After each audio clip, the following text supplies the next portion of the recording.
Well, the first thing we got to do is pick the grapes, and we pick off all the little things that we don't want in there. The rotted grapes, the other stuff.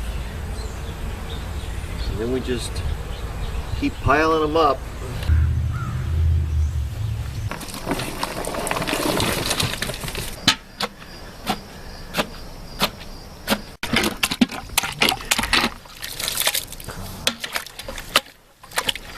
Now we'll add a couple of teaspoons of specially cultured yeast to get the fermentation started.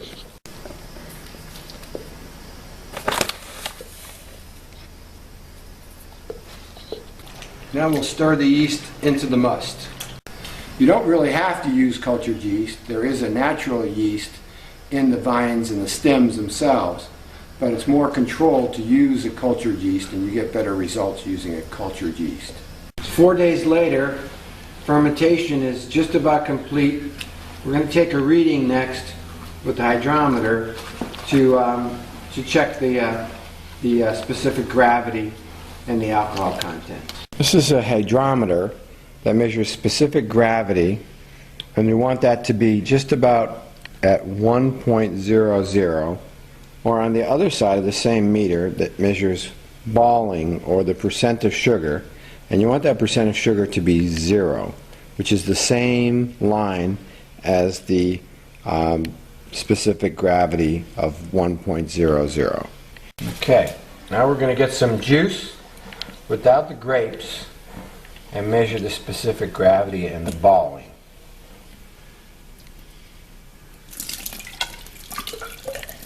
We're coming up right at 0% sugar, and that is perfect, the perfect time to squeeze the grapes and start to rack it off. We have a regular household plastic colander, and we're going to scoop out the grapes and strain the juice through the grapes. So we try to end up with just the juice.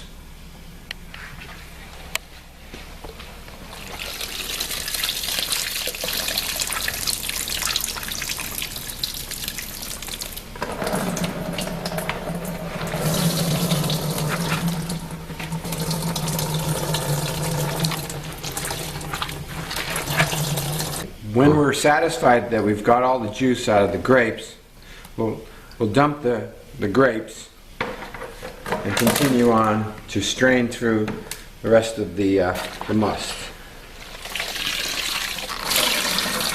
This is the juice after fermentation. We'll let it sit a while so the solids settle out to the bottom. We're sealing the 5-gallon bucket, and this does have an air escape valve so that the gas is out, but no new air can get in and disturb the wine.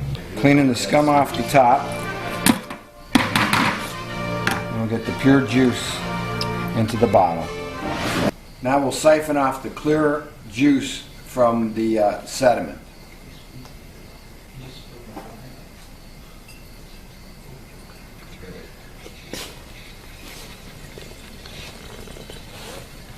After we racked this, we took all the clear juice out.